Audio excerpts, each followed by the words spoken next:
Hey friend, today I'm going to show you how to achieve the perfect bass guitar mix. So let's dive in here and take a look at what we're working with. I'm going to start by playing you the bass guitar inside the finished mix, and then I'll solo it up so you can hear it by itself. Here's our finished mix for this track.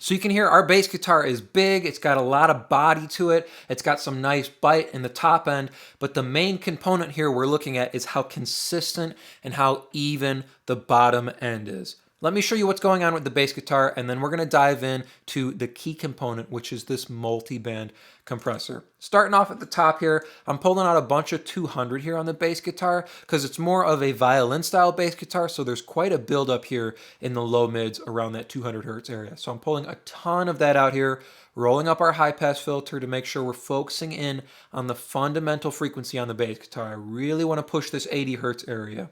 I'm adding this bite on the top end as well, a ton of a boost here at 3K to bring out the bite and that string noise, the fret noise on the guitar. Then I'm moving into this compressor here. I like really pushing bass guitar into the FET comp here, this 1176 style compressor. So let me hit play. You can see how much reduction we're doing on the bass guitar here.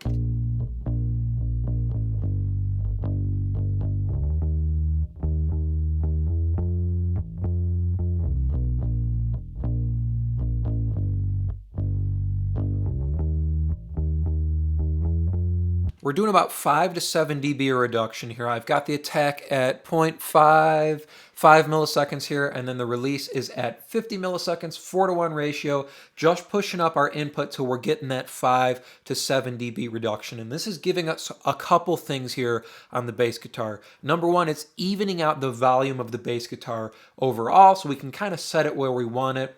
And number two, because it's more of an analog style compressor, it's giving us some extra character on the bass guitar as well. That's why I like pushing this top end into this compressor. It kind of emphasizes the bite we're getting from the EQ. Now, the main component we're looking at here to get a perfect bass guitar mix is using a multi-band compressor on the bottom end. I'm only looking at 180 hertz and below here with the multi-band compressor, so just looking at the bottom end here, I'm using a 20:1 ratio and then the fastest attack and fastest release. What this allows us to do is kind of set the bottom end compressor as a brick wall limiter, so nothing's getting past it here. And then fastest attack and fastest release means that any of the peaks here in the bottom end, our compressor is going to attack them really fast, and then it's going to let go really fast. So it's not holding anything that it doesn't need to. We're just pulling down the bottom end that's jumping out too far, and we're going to match it to the bottom end that's kind of sitting underneath everything here. So let me solo up just this bottom end frequency. I'm going to play you the bass guitar, and then I'll solo up this bottom band here.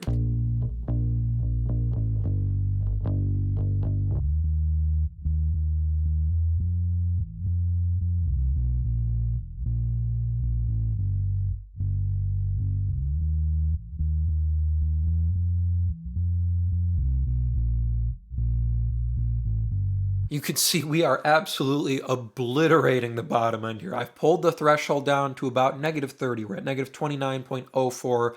So we're at the point where the lowest peaks are on the bottom end. I'm pulling the compressor, the threshold, all the way down to match the lowest point in the bottom end on the bass guitar.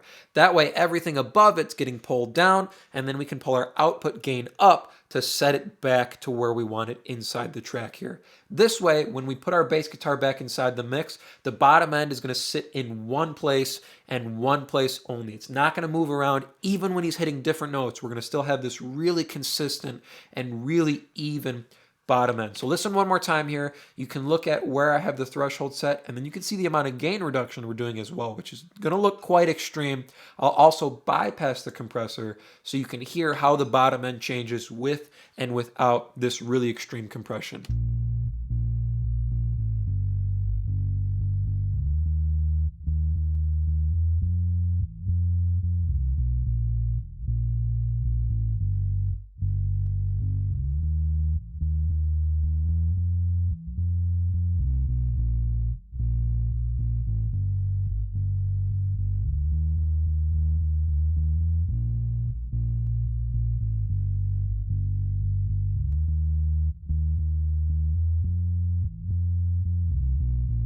You can hear without this bottom end compression, our bass guitar moves around a little bit in the bottom end. You can kind of close your eyes and picture the bass guitar playing these different notes along the neck, and you can feel the bottom end move as he moves across the neck. Now, while that's really pretty and really beautiful by itself, when we tuck that in the mix, our bass guitar is going to be all over the place, and we're going to have a really uneven foundation in the low end. That's not what we want. So kicking in this compressor allows us to park the bottom end in one place to build the rest of the track on top of it. So after the multiband is when I'm boosting bottom end. So the key here is that we get our bottom end even first. Let me unsolo this here. We get our bottom end even first, and then we boost it up. So once we've kind of evened it out, we use our EQ post compressor to park the bottom end where we want it volume wise here. So take a listen here. I'll put in this last EQ. You can hear how our bottom end goes from being really even to being really even, but sitting right where we want it inside the track here. So without the EQ and then with it.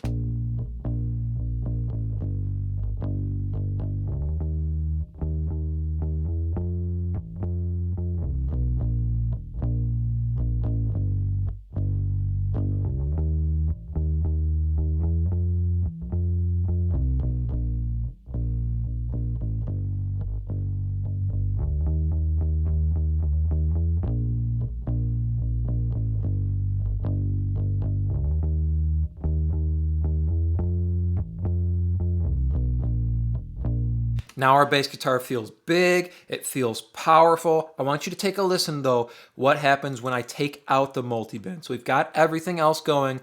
Pay attention to how our low end changes when I bypass the multiband compressor. We've still got our normal compressor, we've still got our EQs that are boosting that top end and then boosting that bottom end, but listen to how it changes without this extreme compression on the bottom end.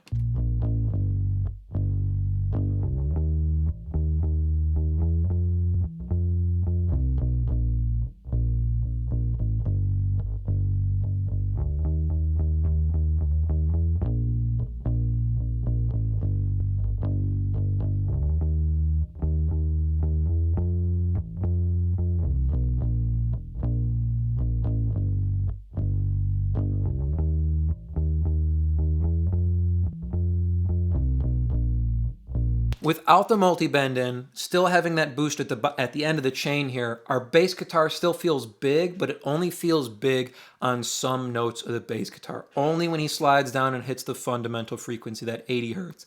Then it feels big. Everywhere else, when he walks up and hits some of those higher notes, it starts to thin out and feel a little bit weaker. By putting this extreme compression on the bottom end, 20-to-1 ratio, fast attack, fast release, and doing like 6 to maybe 10 dB reduction here on the bottom end, it allows us to make sure that no matter what note he's hitting, the bass guitar feels big and it feels powerful. So let's throw this back inside the track and I'll A/B our processing here on the bass guitar inside the rest of the mix.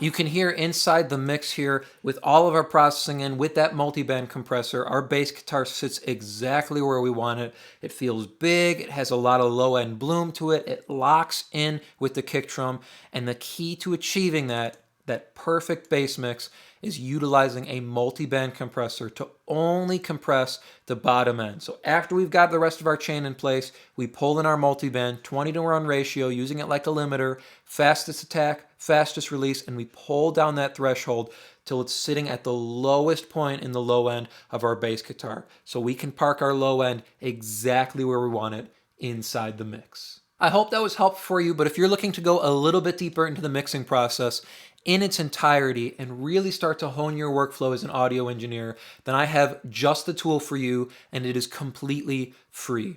It is my 7-step mixing checklist, and it's just a simple PDF that will walk you through the entire mixing process step by step to help you get professional and radio-ready mixes without any more of the guesswork. It is a completely free to download guide, and you can get access to that by clicking the link below in the video description. Thank you so much for watching here today, and I will see you in the next video.